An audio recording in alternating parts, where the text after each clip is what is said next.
Our results of this.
Good morning, guys. Or actually, I guess it's afternoon, isn't it?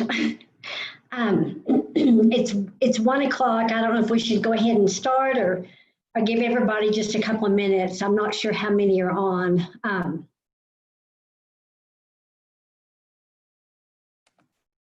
We have about 20 people right now. 24. Okay, that's probably good. Let's go ahead and start since you guys are on. I want to respect your time for joining us and all. This is important. The governor came on yesterday afternoon, moving us into phase 1B. We met the governor's mayor's council met yesterday morning for about an hour and a half before she made the announcement. And they kind of gave us a heads up as to what she was going to say. And then we also met again for about an hour and a half this morning, trying to get all the questions answered. And so what I want to do is convey to you guys all the information that I have, and then hear back from you what the concerns are and what we need to address that I'm missing, so I can email them and we can talk about it in our next meeting next week. So we're currently meeting every Thursday unless there's some kind of change, and then at that point we go ahead and meet again sooner. So moving into phase 1B, which starts on Monday, the basic gist of that is beginning Monday, June 1st, restaurants can have dine-in at 50%. All of our salons, hair care, nails, all of that can be open at 50% by appointment only. Hotels, condos, short-term rentals, all of that moves to 50%. And I think the most important thing for Red River on that, and something that we fought really hard on, is if they remove the restriction for out-of-state guests. And I know she hasn't come out and said that, but that's what we've been told twice and clarified it. So at this point, there are no restrictions on out-of-state guests coming in. Malls are open at 25%, no food court service, and no loitering in the common area of the malls. Gyms are open at 50%, but there can be no group fitness classes. Drive-in theaters are open. Regular theaters, recreational facilities, and museums are still closed. Mass gatherings are still limited to 5, which I hate, but they are. Let's see, making sure I don't miss anything that actually pertains to us. We've talked about summer youth programs, and this will especially affect the community house. So the way they still have it is that it can't be out-of-state kids involved in the summer youth programs. So that's something we're trying to get them to understand, that that's where our kids are coming from mostly, that are going to be participating in summer youth programs. So that's one of the big things that we're trying to get changed. The other thing we're trying to work on changing is probably the Bull of the Woods is the only restaurant in town right now, restaurant bar, that's affected with you have to have 50% food sales in order to open up. So we're trying to get them to look at allowing these bars that do have a full kitchen and do serve food to go ahead and shift their business model to show that they can do 50% food, because we feel like it's not fair when they have that huge seating area to not be able to be open. We're talking about conference centers because, I think the capacity of ours, I want to say, is around 700. I'm sure Sybil can correct me on that. But it doesn't seem to make sense that if you have a building that can hold 700 people, that you couldn't have some kind of event in there at 25% or 50%. So we're really pushing hard for that. Even if it could be open for pickleball or walking or basketball, less than 4 people playing basketball. So that's kind of what we're pushing for. Some of the questions we talked about this morning, of course, some of it doesn't pertain to us because we don't have zoos and we don't have splash pads. But the thing specifically that we talked about was allowing musicians in a restaurant, because there are so many of our restaurants that have just a single musician set up in a corner. So as long as they can be isolated and about 6 feet away, and it's just a single musician, not a band, they are going to allow us to do that. The other thing that they're going to let us do is we're kind of calling it a dinner theater, but it would be like up on top of Bobcat Pass and up at Bear Creek, where they have kind of a dinner theater. You serve dinner, you have entertainment. Just need to make sure that there's social distancing, that the tables are 6 feet apart. You're going to need to serve. We can't go through a buffet line. And then any musician needs to be definitely separated out from the crowd so that they're concerned about singing and spitting on people. So, so that, and probably no alcohol served, but I don't think there's alcohol served at either one of those venues. I talked to him about the summer youth programs, and he is supposed to visit with the governor about that and get back to us with some kind of guidelines on that. We're talking about when they're going to lift the restrictions for mass gatherings, because to us, I know Karen's on the call, and we want to know when we can start having some weddings and when we can start having some family reunions and groups coming in. So my guidance to you guys today is to go ahead and start making some plans for that.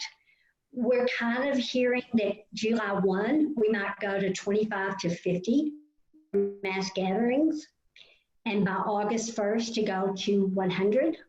So what we're pushing is we need to make sure that we have a very clear plan of how we can host an event of 25, 50, or 100 and make sure we keep everybody safe.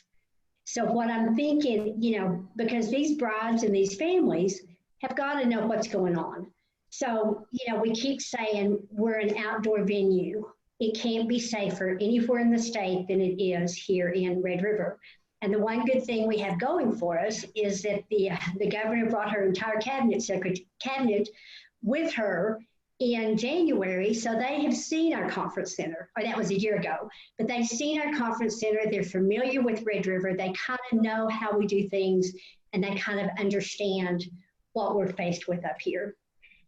So hopefully, if we can start looking at ways to do our special events in August, September, and October, maybe they're going to be in different venues. Maybe we're going to have some people in Brandenburg. We're going to have people in the town parking lot. We're going to have people up at the ski area. So, down by the library, we've got a really nice grassy area where we could put people. But so, and it's going to be a good thing. It'll move people around town a little bit more. It won't just keep them right at the park. But we're going to have to be creative, and we're going to have to put together some solid plans that we can present to hopefully get approval on. And, the whole key is what happens as we begin to reopen. And it sounds like it's going to be 3 weeks for her to assess what's happened with phase 1B. So I hate to think that it's going to be July 1, June 30th before we go into the next phase, but realistically it might be. As far as some things around the area, let's see, we talked about Philmont. I know the Scout Ranch is working very closely with the governor's office to come up with a plan so they can start having scouts coming in July 1st. That will affect, that affects us. They come over here. It affects Cimarron, Raton. So we want to see if we can get them opened at some point. The Whittington Center, the shooting range is opened. They're trying to put some things together so they can have some events.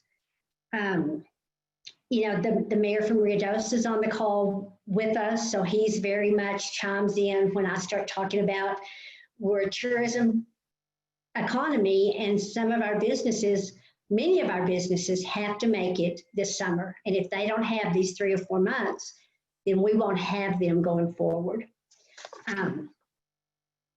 So I guess working on new business models to allow more businesses to get opened, making sure we still, the masks are going to be with us for a while, the social distancing is going to be with us for a while. But I think it's a little optimistic. I'm cautiously optimistic about where we're going with this, and the fact that the numbers aren't going up right now and things are continuing to follow all of the gating criteria that she has in place is all really positive news. So anyway, that's pretty much all I have, and I want to hear from you guys and know what I'm missing and what I need to be asking for. So I think you guys can unmute yourself if you have a question, or if you want to put it in the chat, and we'll kind of let Sybil be in charge of that. But it looks like Karen's unmuted. Linda, thank you very much. The one thing that I really want to separate a wedding venue from versus all the gathering portion, these are family gatherings. The majority of these people have been together all through the lockdown and have been in family groups. So what I would like to see, a lot of my weddings are all on private homes in their own out in Upper Valley. And I think we have to differentiate ourselves between, a concert venue versus family gatherings. That's reunions, that's weddings, that's those type of things versus an event. And, they've been planning these for almost 2 years, some of these brides, to have it at their homes here in Red River. So I think that if we get a plan together based on family groups that are socially distant, that are put into seating locations that they have been with for the past 3 months, basically, that's an opportunity for us to open up some of these family gatherings. How many people are you expecting at most of these gatherings? 50 to 75. Okay. We've got the 25, the 50, and the 75. So, but the ones in their private homes, there's none of them that are over 75 people, and most of them are right at the 50. They've knocked them all down. So I don't see how we can regulate what somebody does in their private home. And is the wedding going to be in the home and the reception, everyth's going to be at the private home? Everything will be at the private property. They're all at the outside. Private property. Yeah. I don't know how we can possibly regulate what somebody does on their own private property with family members. Awesome. Okay. All right. Anybody else?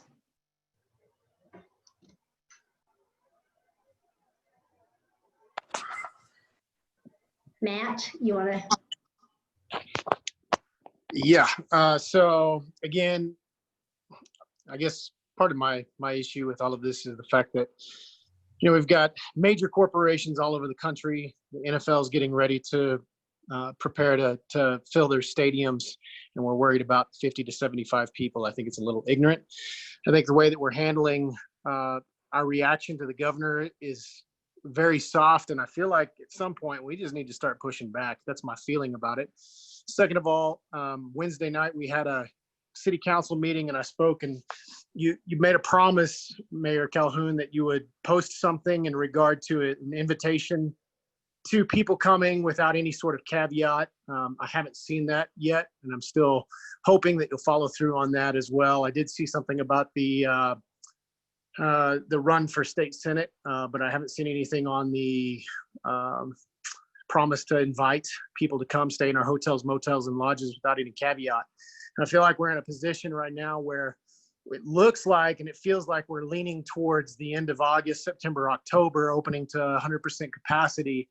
And I feel like we're in a position right now where these businesses can't afford to wait that long. And I know we're starting to feel some relief and some things are opening up, but they're definitely not opening up to the extent that we'd like to see them. And our curve has not just flattened, it's actually dropped.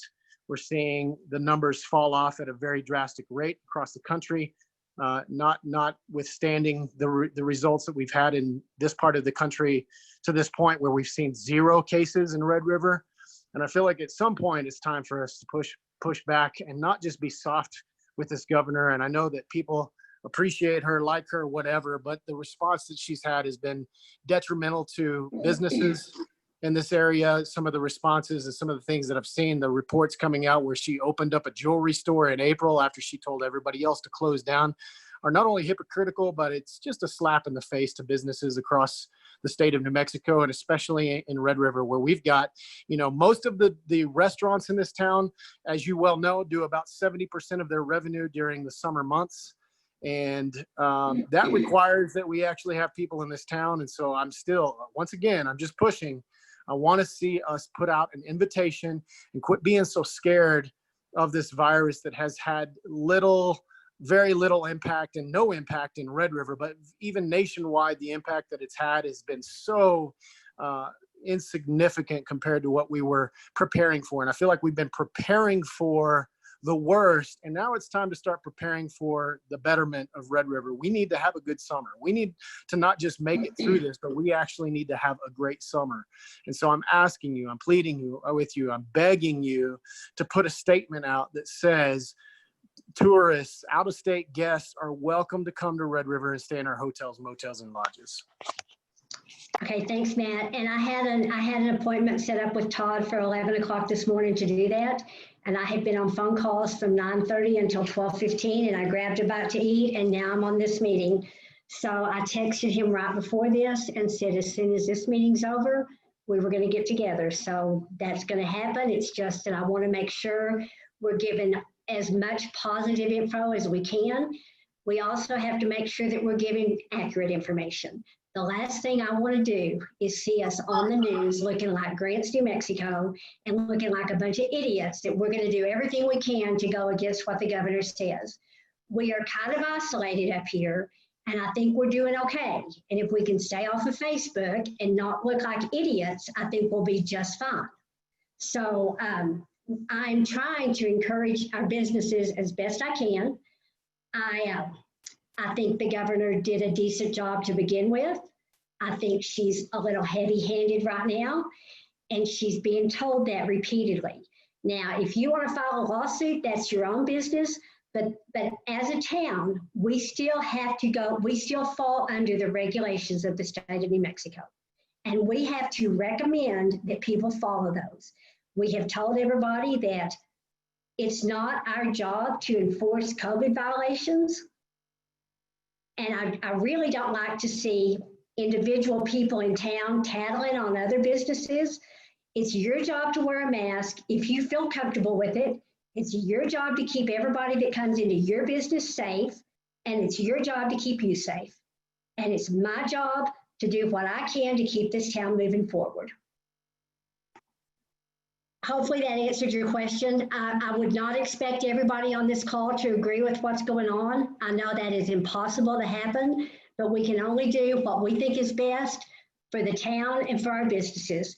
But guys, I promise I'm fighting for you, and I'm on the phone all day, almost every day, fighting for you. So, but I'm not at a point that I'm going to just say, throw everything out the window and we're going to do everything we want to do and forget what the rules are. I just don't think that's the proper way to handle this, because the last thing we want still is to have an outbreak of COVID come in here and have the governor get really serious about pulling back everything and making us a police state to where we don't have any latitude. And I feel like right now we have a little bit of latitude, so we need to just be careful. Okay, who else? Linda, Yes. Hi, Reed. just wanted to make sure I understood you right earlier on the music stuff with Music on Top coming up for us here in just about 2 weeks. So we can have live music, but it's one solo artist, separated from everybody else, like no duos or trios or bands, essentially. Yeah, exactly. That's exactly right. And you need to make sure that the musicians are separated from the audience. Okay, perfect. I will work on making sure we're all set then. Thank you. Uh-huh.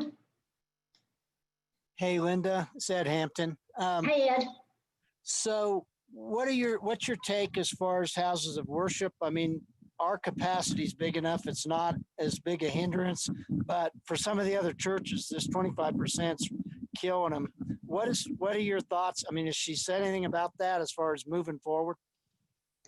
She has not. And she's still at the 25% at that. And I don't know that she's going to budge on that yet, but I'll add that to my list of email questions as soon as we get off this call. Yeah, because it really impacts smaller churches especially, but okay, thank you. Sure. Who else? Danette in the comments has said we need her to allow us to open pools and hot tubs. Okay, on the pools, have you had yours inspected yet, Danette? I don't know if she's on. Because what they're saying is they will allow swimming lessons with, I believe, 2 students and the instructor. They will allow swimming in a swimming lane only. But as far as just open it up to have 5, 6, 7 people in the pool, they are not going to allow that.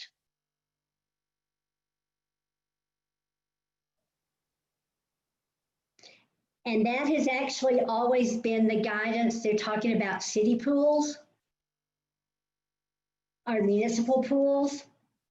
So that would be something I would suggest you use your good judgment on and keep it limited as small as possible. Because again, that's on private property.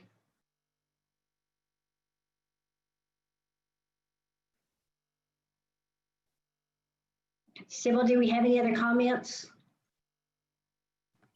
Not at this time.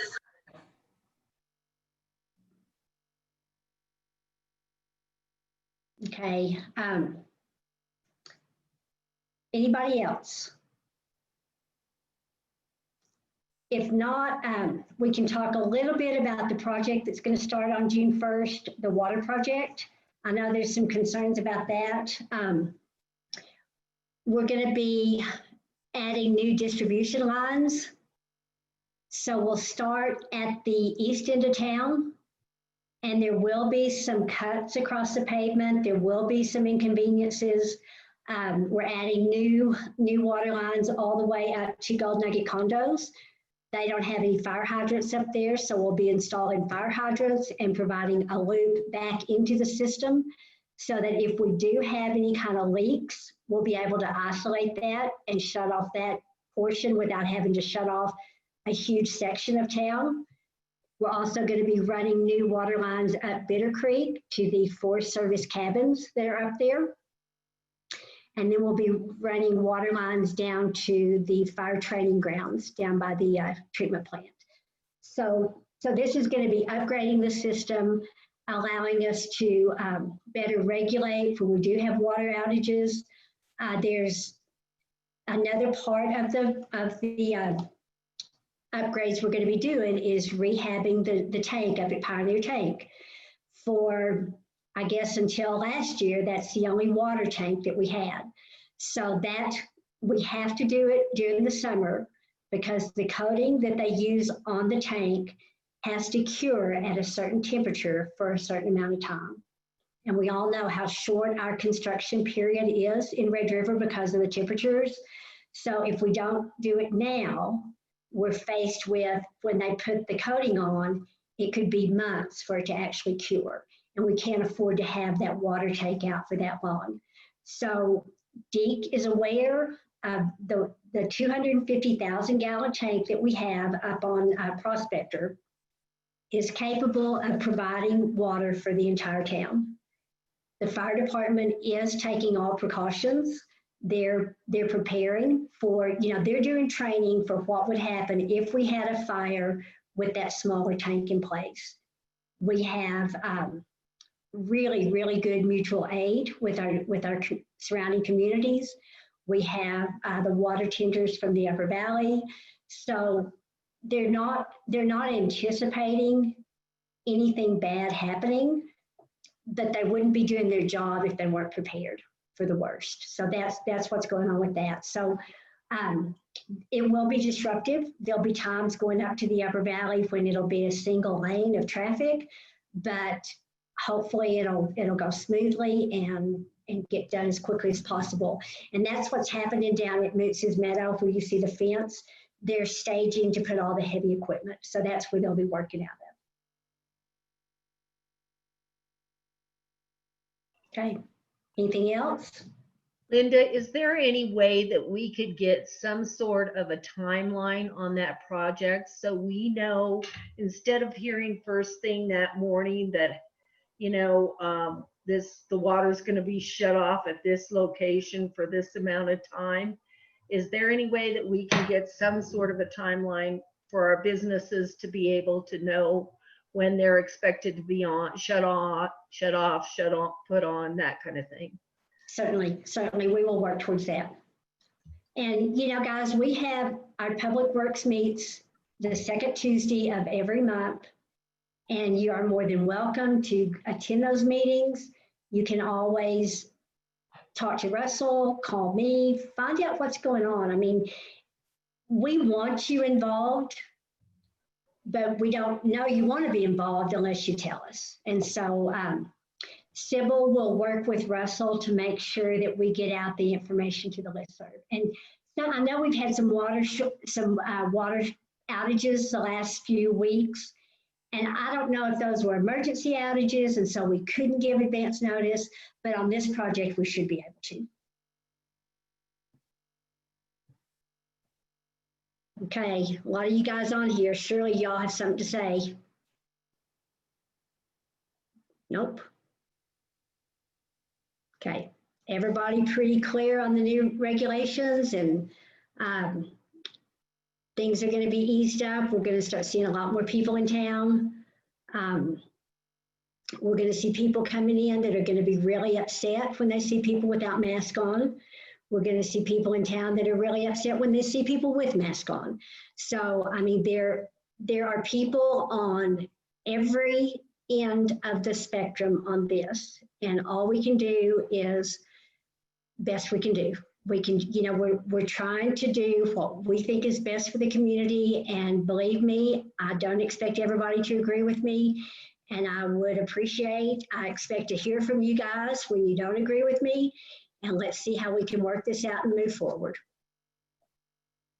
This is certainly something that none of us ever expected to be experiencing. So we're all kind of new at it. But anyway, all right, if there's no other questions, then I guess we'll go ahead and be done, and you guys can get ready for a busy weekend and hopefully a busy June. So, all right, bye guys.